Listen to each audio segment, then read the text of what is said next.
in the 1960s. So, and I remember reading the article and thinking, surely this can't be the same Julia Strauss. She does everything. So welcome to both of you. It's wonderful to have you both here, and we all greatly look forward to hearing your presentations. The floor is yours, Gail. Thank you, Amanda, and thank you in advance for the work you're putting in to put together comments on very short notice. I'm grateful to Barbara and Lena and Sun Pei Dong for organizing this series and inviting me to join it. I've been very impressed by this extended transnational conversation you've organized. I'm joining you from my home near the UC Santa Cruz campus, which sits on the unceded indigenous territory of the Awaswas-speaking Yupi tribe. Today, I'm going to start with the experiences of one man and ask what we can learn from him about the earliest years of living the socialist modern in China's countryside. I'm going to draw on interviews I did with a man named Xu Ming, who was born in 1920 and died almost 7 years ago. I have no screen to share. This lecture is not illustrated for reasons I will explain momentarily, so I hope you can just sit back and listen. In 1951, Xu Ming, newly returned from 6 years as a member of the CCP underground in the United States, asked the Ministry of Foreign Affairs, where he was working, to send him to the countryside on a land reform work team. The ministry was busy and it was not easy for him to get leave from his work. He said, "I made a fuss. I said, I've got a problem. I've never gone to the villages and you're not letting me go." If he had had his way, Xu Ming would have gone to work in China's rural areas more than a decade earlier. The son of a nationalist civil servant, he had joined the party as a freshman at Fudan in 1938. For 7 years, he worked at a series of party projects in Southwest China. The most senior party member to whom he reported was Dong Biwu, and every time he saw Dong, he made the same request: "May I please go to Yan'an?" In 1941, Dong Biwu said to him, "Anyone can go to Yan'an, but your father wants to send you to the US, where it is very difficult for us to send people. Find a place to settle down, work hard on studying English, and as much as you can, try to understand the actual conditions in the United States. We will decide later what you should do and where."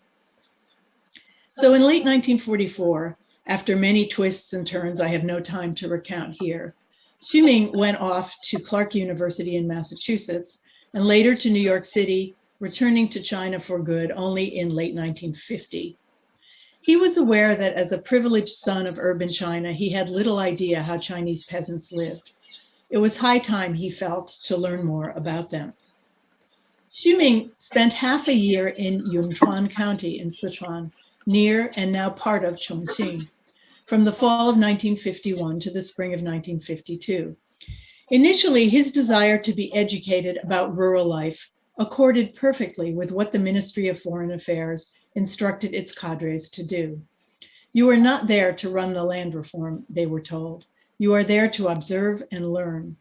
He spent his time shadowing a local party secretary in a village and laboring with the peasants. But with the transformation of the Korean War into a protracted conflict, the Central Committee made the decision to combine what had originally been planned as two distinct waves of land reform into one, covering southern and southwestern China. Suddenly, there was a shortage of cadres to carry out the local work. Deng Xiaoping, in charge of the Southwest Bureau, recommended that all work team members become land reform cadres, and the Central Committee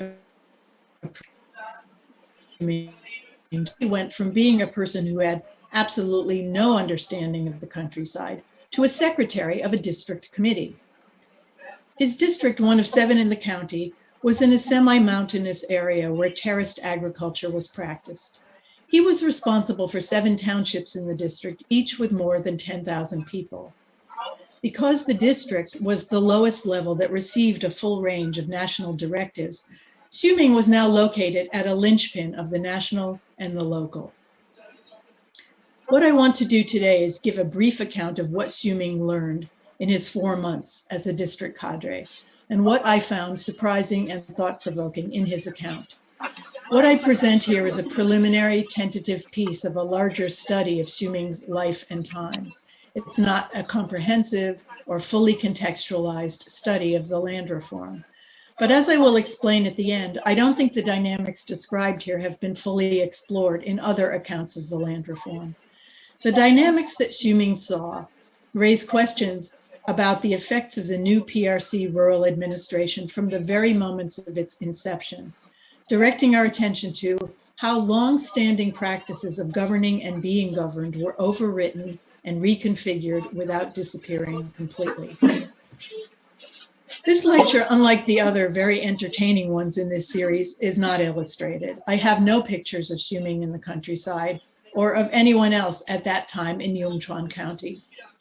The illustrations of the land reform we do have, from posters depicting the rosy lives of the peasants to very compelling photographs of village meetings taken by David Crook in 10 Mile Inn, all focus on public land reform politics with peasant action at the center.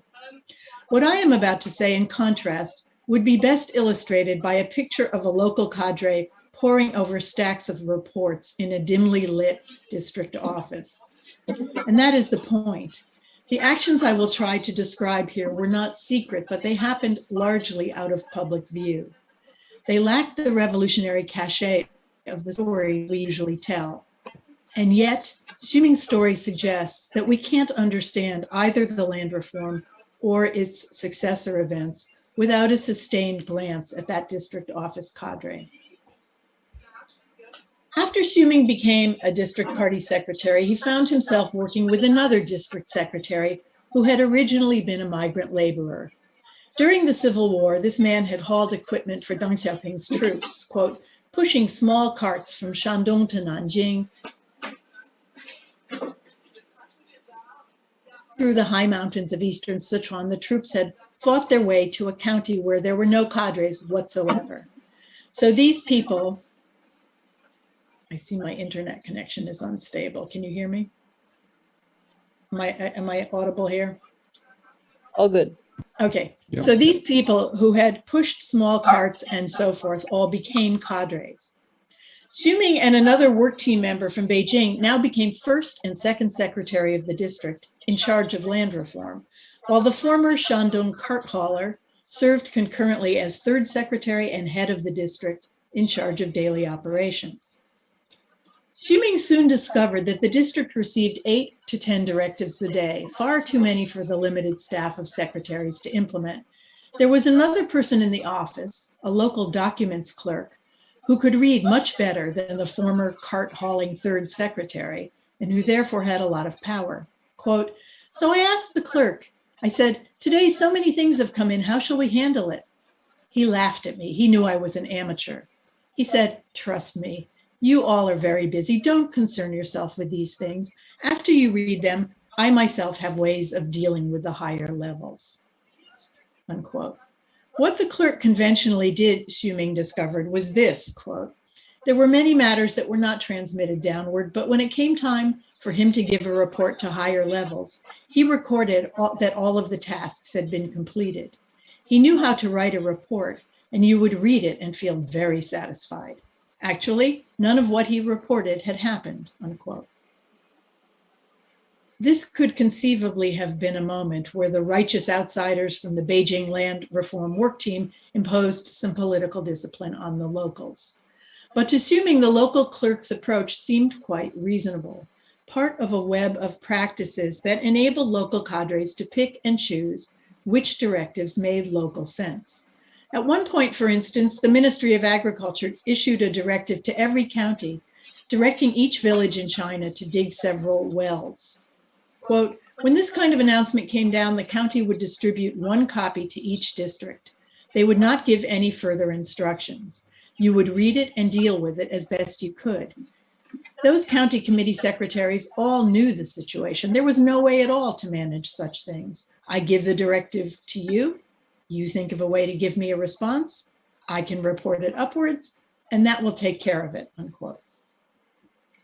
In Xuming's district, the command to dig wells seemed particularly ridiculous. Rain was plenty.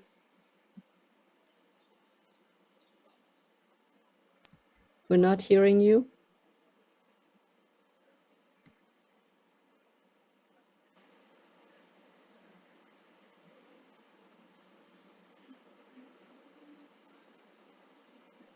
I'm not hearing anything. Rain was plenty was the last. Yep. She's frozen. Ah. Gail is frozen or everyone? No, Gail is frozen. Oh, now she's coming back, right? Gail? No? Not yet. Okay. She's disappeared with the rain. Bottom of your page. Can you hear me? Can you see me? Oh, yes, very good. You know, AT&T has been knocking out my internet with some regularity lately. Sorry, I hope that doesn't happen again. So where was the I? rain? Where the rain was. It was the rain. So there's a lot of rain in East Sichuan. There wasn't a single well in the village where he was staying. So what happened when this dig wells order came in is the documents clerk ensured that the directive was never transmitted downward from the district. Under us, at the township level, nobody knew that there was such an announcement, but they completed the task. No one dug wells and there was no drought. So actually, we successfully fulfilled our duty. In our entire In the end, I signed off on what the clerk wrote. Xuming could not know in 1951 that this kind of false reporting would lead to catastrophic consequences less than a decade later in the Great Leap famine. To him, what the clerk was doing was not providing false information. He was doing what he could with a demand that was impossible to meet. Quote, could you tell them? Could you say, this announcement is nonsense? Could you say that in our area, many places have never had wells at all because there's no need to dig them? If you sent a report like that to the higher levels, you, the county head, you, the county committee secretary, did you want to do that?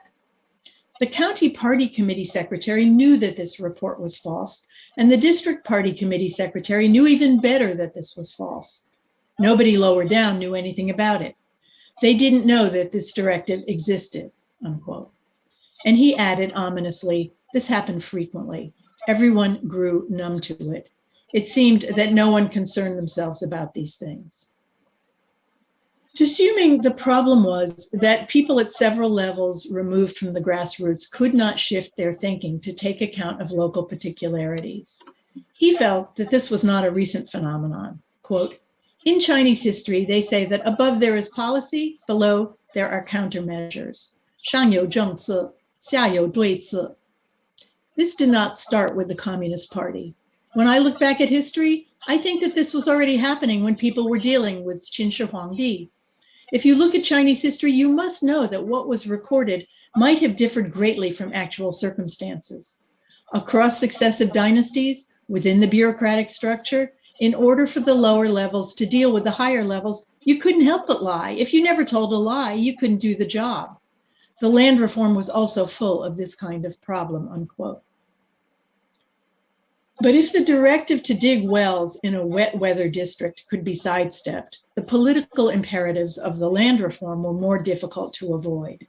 As is well known, drawing class lines was a crucial first step in implementing land reform. But Xuming soon noticed, quote, that actually the conditions under which the land reform was conducted varied quite a bit from the prescribed policy, unquote. By 1951, Xuming discovered, and Julia will not be surprised to learn, very few, if any, genuine landlords remained in the county. There had already been a very forceful campaigns to reduce rents and levies, to suppress counter-revolutionaries, and so forth, he told me. These campaigns, which had happened before Xuming arrived, were carried out in Sichuan with force and a degree of brutality. Quote, so the so-called evil tyrant landlords had disappeared long before. By the time the real land reform started, if they hadn't been murdered, they'd been locked up, and sometimes when they were locked up, they died. Those who were truly sentenced to death were a small number. Some ran away, not a big number, and anyway, there was nowhere to run to. The so-called large landlords, landlords with a lot of power, they were all gone, unquote. At the outset of the land reform campaign, when landlords were summoned to the county seat to be lectured, those who came were, he said, all widows, old men, and children, unquote. While Xuming was a district secretary, one landlord was executed in a process that seemed to him to be quota-driven, as, quote, in this process, each district probably had to approve at least one, unquote. As a district secretary, Schuming had to be present. Quote, all around were masses shouting slogans and so forth. This landlord was definitely someone who was very much disliked by everyone in his village. He was definitely bad, but his crimes absolutely did not warrant execution. That is the problem. But even though it amounted to a beauty contest, in a case where the district definitely had to choose one, what would have happened if we had not done so, unquote. Schuming's fundamental sympathies were with the poor peasants. Quote, but there was something I did not dare to say. If I had said that the landlords were also poor, I would have been criticized early on. How can you sympathize with the landlords? I saw a particular feature, which was that China's villages had a very bitter lot, and these so-called landlords, they were not big landlords, and they were very pitiful. In China, the landlords that truly had a lot of money, the large-scale ones, were linked up with warlords or officials. In that area, there truly were no large landlords, unquote. In spite of the paucity of actually existing landlords, or perhaps because of it, poor and hired peasants had every incentive to upclassify people, a dynamic that was not unique to this district. Quote, the more people who were labeled landlords and rich peasants, the more land you could distribute to people who had little or no land. They tried as far as possible to push the middle peasants upwards. So middle peasants were labeled rich peasants, and rich peasants were labeled landlords, unquote. Landlords had no right to vote. Rich peasants had very little say. And middle peasants worried that if they criticized the process, they could wind up being promoted to rich peasants. In Schuming's estimation, this dynamic at the intersection of mass mobilization and self-interest was responsible for much of what went on in the countryside, regardless of the intentions of cadres at every level. He said, most of the problems were those we could not control. As soon as people rose up, many things were very hard to manage, unquote. When it came time to classify rich peasants, however, Schuming had to be directly involved. Every village and township was required to report to the district the names and land holdings of everyone they wanted to classify as a rich peasant. Per policy, this was a complicated calculation. There might, for instance, be a tenant who was renting a large amount of land, too large to cultivate with only his household's labor power, and who therefore himself hired laborers. Quote, if you paid land rent to the landlord, you were exploited. If you hired long-term or temporary laborers, you were exploiting. You had to compare the two and calculate.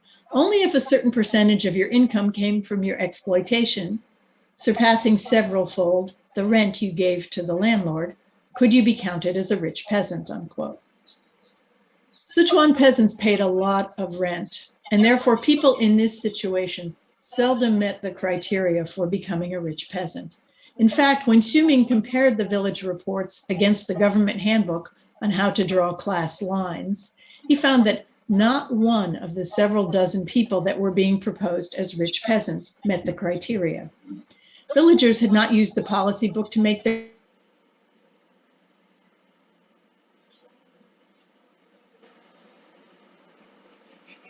Okay, villagers. Let's hope it comes back. Yes. quote, if I reported to the county that in my district, oops, unstable again, can you hear me? Yes, and you need to go back to something starting with village. Okay. Villagers, it tells me it's unstable after it's stabilized. Very unuseful, sorry. Villagers had not used the policy book to make their calculations at all about who was a rich peasant. They just classified everyone who hired comparatively more short-term laborers as rich peasants. So this presented Schuming as a district party secretary with a problem with serious political peril attached. Quote, if I reported to the county that in my district there was not a single rich peasant, it probably would have been very easy to have me removed from office, or even taken into custody and remanded to Beijing for trial. I would have been seen as someone with extreme right-leaning tendencies, going so far as to say that in a district with tens of thousands of people, there was not a single rich peasant. How could this be possible? Then I thought, I must think of a way to enable the county committee to report that they have completed their mission. but where I can, insofar as I can, I should follow my conscience and protect a few more people. I was extremely aware that, of course, for me, this was a small matter, but for the people involved, it was a big matter. I thought, suppose I persist and say that there are truly none, and I am removed from office and replaced by someone else. And the reason I was sacked was because I had right-leaning tendencies. The next person would certainly be extremely left-leaning, and I feared that he would take all of the reports from the townships and designate many more people as rich peasants. So, in each township, I designated one person a rich peasant. I approved that classification for whoever was most like a rich peasant. All the rest of them I did not approve. I suspect that my district had the fewest rich peasants of any district in Yunchuan County, because to say that there was only one in each township was already very few. I suspect that other districts had many more. The grassroots had no response, and neither did the upper levels. As long as they could report that they had completed their mission, then it was fine, unquote. Xuming noticed that the land reform process had unintended consequences for production. This area of Sichuan produced tangerines and oranges, but when orchards were distributed, many trees died from improper care. With the orange trees, Xuming observed, quote, the landlords themselves not only owned the land, actually they were the local people who had the technical skills. They had been cultivating these fruits for many generations. Even before the land reform, many of these landlords had already been locked up, and so there was no one with technical skills. After the landlords were deposed, the orange crop failed. In this period, there was a large decrease in the production and quality of oranges from Sichuan, unquote. Xuming also had reservations about the quality of the emergent village leadership that the party state was trying to cultivate during the land reform. In brief, he worried that the wrong people were using the opportunity to rise to local power. Those peasants, he said, who emerged as leaders at that time and grew close to the CCP were those who the villagers had regarded as big loafers and idlers in the past. They were not the ones who carefully cultivated the land. In the past, there were many people who also worked for the landlords. Those who were truly honest, the ones of whom people said, 30 mu of land and an ox, wife and kids warming the kang, 30 mu di, 一条牛, 老婆孩子热炕头. Those kinds of peasants were not too likely to rebel. But it was this kind of person, the wife and kids warming the kang people, who represented China's world productive forces, unquote. When he left Yunchuan in spring 1952, after serving for 4 months as district secretary, Xuming still felt that the land reform was a correct and necessary thing to do, good for giving farmers their own land, good for raising women's status and developing women cadres, good for mobilizing farmers. He maintained that conviction his entire life. But his sojourn in the countryside led him to believe that, quote, violent reforms never work. As soon as there is violence, things become distorted. And the problem with Mao Zedong was precisely that he promoted violence. The biggest problem with our land reform was that it was a violent land reform. Of course, China often says that without this kind of land reform, we would not have been able to defeat the power held by the landlords. That's possible. But in terms of protecting the forces of production, it would not necessarily have been a bad thing. Internet connection unstable. What did you miss? Is it okay? It was not just that after the landlords were deposed, the orange crop failed. It was also that by taking middle peasants and attempting to propel them up into the ranks of rich peasants, the land reform activists had damaged the productive forces. Quote, I actually am in favor of this saying of Lenin, quote, it's better to do a little less, but to do it better. I would say it's better to do it a bit more slowly and not do great damage, unquote. For Xuming, the land reform provided the profound education he had hoped for. It improved his understanding of mass movements, rural conditions, and agriculture. But he was left with a disquieting sense of the disjuncture between revolutionary ideals and actual practice. Quote, I have seen this society from the top down and from the bottom looking up. These two are very different. From the outside, the CCP appears to be a sheet of iron, each layer rotating in turn. Actually, on the inside, it is very complex. The Chinese Revolution actually was the confluence of several different kinds of power. The party structure, when I think about it, is based on the rural base areas engaging in armed struggle. Its foundation was peasant society, vagrant society. Then, within the party were urban intellectuals. That portion had accepted Marxism. These were the two branches. If they had not joined forces, they would not have survived and ultimately gained political power. But when they were together, there was a big disparity. It was not like the iron sheet one might imagine. It was not the case that only those who had truly been oppressed could take political power and be in charge. In the end, the fruits of revolution were all taken by a few people who were able to play with power, unquote. What I have just told you is a very, very local story. As Xuming himself said, he was describing the circumstances of one district in one county in one round of the land reform. I am hesitant to use this one case to try to re-explain the land reform or to use it to set the stage for the longer period of Mao-era interaction between the state and the rural areas, with all of its problems of overreach, lack of understanding, relentless extraction, and failure to confront local suffering. Nevertheless, I think that Xuming's story about Sichuan is good to think with, not so much because it portrays a reckoning with the old world, but rather because it helps us to think about how the bureaucratic infrastructure, a neologism I hope you will excuse, the infrastructure of the new world came into being.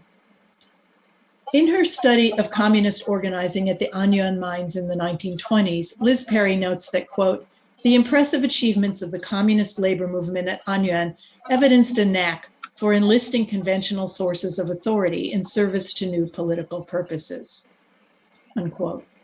Xuming's 1951 land reform experience suggests an unexpected corollary, that enlisting conventional sources of authority in service to new political purposes can unwittingly replicate older strategies for coping with authority, even when the personnel involved are new.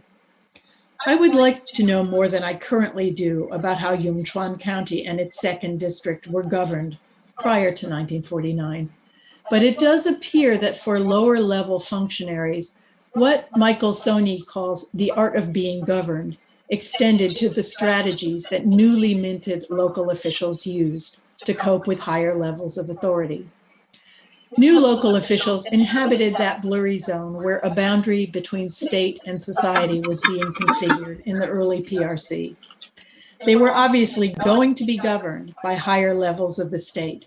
But as Soni writes of Ming military families, they made, quote, decisions about when to be governed, about how best to be governed, about how to maximize the benefits and minimize the costs of being governed.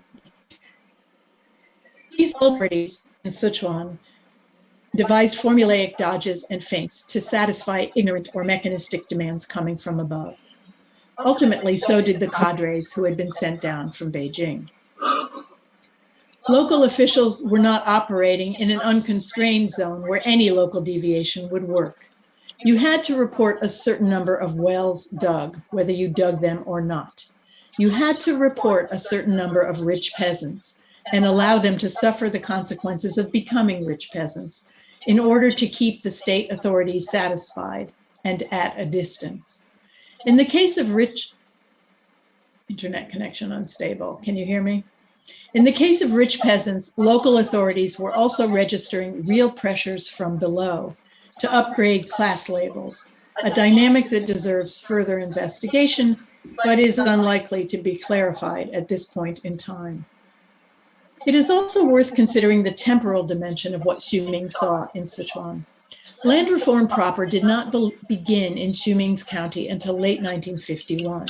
By that time, the PRC was heading into its third year of existence. Land reform was no longer inflected by the political dynamics of instability and immediate post-war account settling that we can see in North China in the classic accounts by William Hinton or David and Isabel Crook, and the more recent scholarly analyses by Friedman, Pickowitz, and Selden, by Ralph Thaxton, and by Brian DeMare. The land reform process was still profoundly disruptive or transformative in Sichuan, but it was being conducted years after the North China land reform in a regional environment with a profoundly different history by a party that was already well on its way to establishing procedures for interacting with the rural population.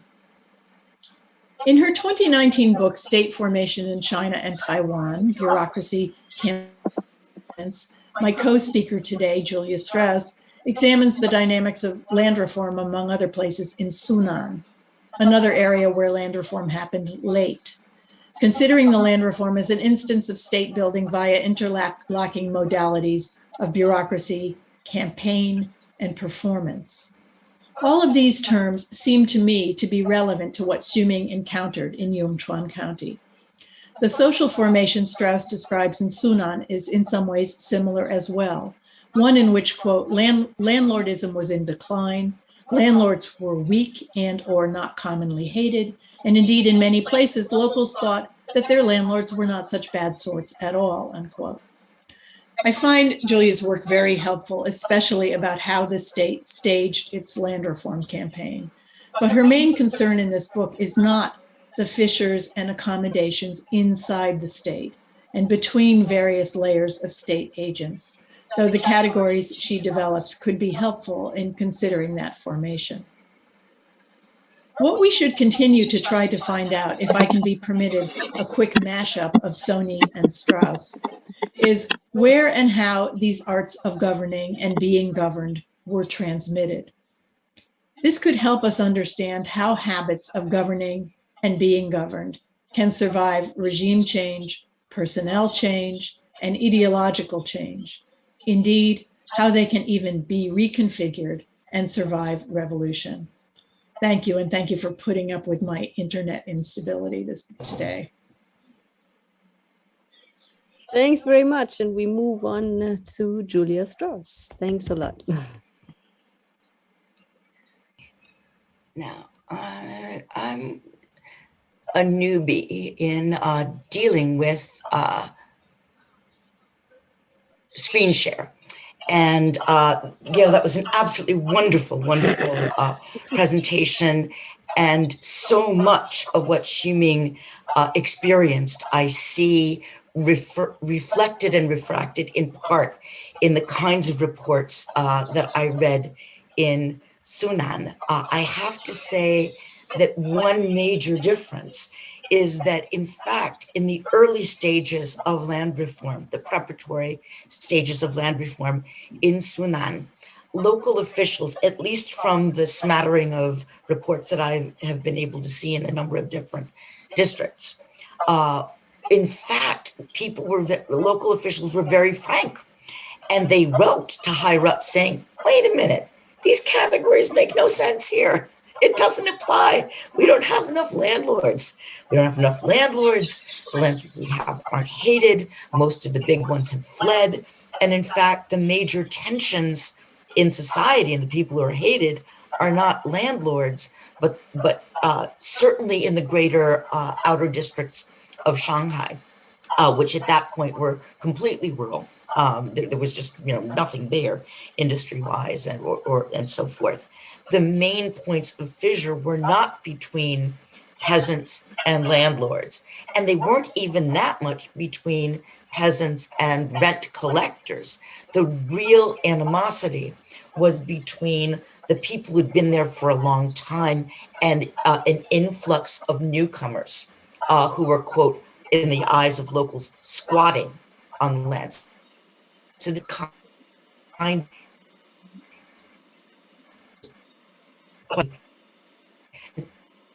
early local cadres really didn't understand that they weren't supposed to write the truth, that they in a sense had to get with the program and go through the forms. And there was a very, very particular land reform conference in Shanghai in late 1950, November of 1950, I think it was, that got everyone together and said, guys, we don't care. This is the program. This is what you're going to do. These are the stages, and this must be done. At which point, locals interpreted those signals and lurched in a leftward direction. I do have a recently published, well, somewhat recently published book that is significantly on the topic of land reform, not exclusively, but significantly. And in this book, I stressed campaigns, bureaucracy, and performance. And if anything, in terms of the land reform, I tended to lean towards the performance because that's the really fun, cool stuff. It's dramatic, it's open, everyone wants to know about it. And it simply is much more fun to write about. And it's the thing that everyone wants to talk about. And so I'm very, very grateful to Barbara for giving me this opportunity to really delve into in more depth into some of the concepts behind campaign and bureaucracy rather than performance, which I have to say was much more fun to write about, and many more cool visuals and so forth. But this is a great opportunity. This has been a great opportunity to begin to think through the interplay between campaigns and bureaucracy in the making of the 20th century Chinese state and the 21st century Chinese state. And specifically, when the idea for this sequence of seminars was initially posed, it was the view from 1921, 31, 41, 51, 61, 71, using the 1 year every decade as a kind of focal point. And I thought, for what I'm doing, 1951 really is focal. It really is what I came to call over the course of thinking about this presentation, a kind of hinge year that simultaneously looks backward to the techniques and the repertoires that were so successful for the Chinese Communist Party when these techniques and repertoires were applied on a much, much larger scale to a very, very different kind of population or sets of populations that had been in existence in the base area.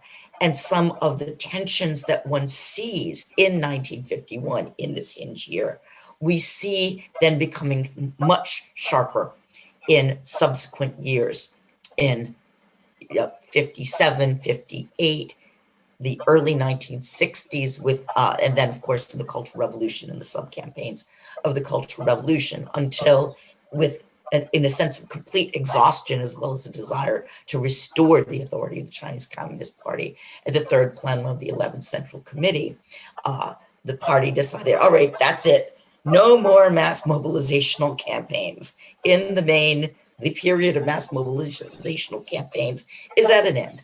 But curiously, or perhaps not so curiously, campaigns didn't cease. And after 1979 or thereabouts, campaigns still existed, but of different types. And again, the hinge year of 1951, I think, can clue us into some of what is going on and what is present. Now, I am completely confused about how to advance. Anybody have a clue on how to advance? You're not actually screen sharing, so you need to screen share first. Go to the green button. Press the green button. Then we have. Then you click. Then you select your PowerPoint. Right. Right. Yeah. Right, and then I share it. There we go. Yes. Okay.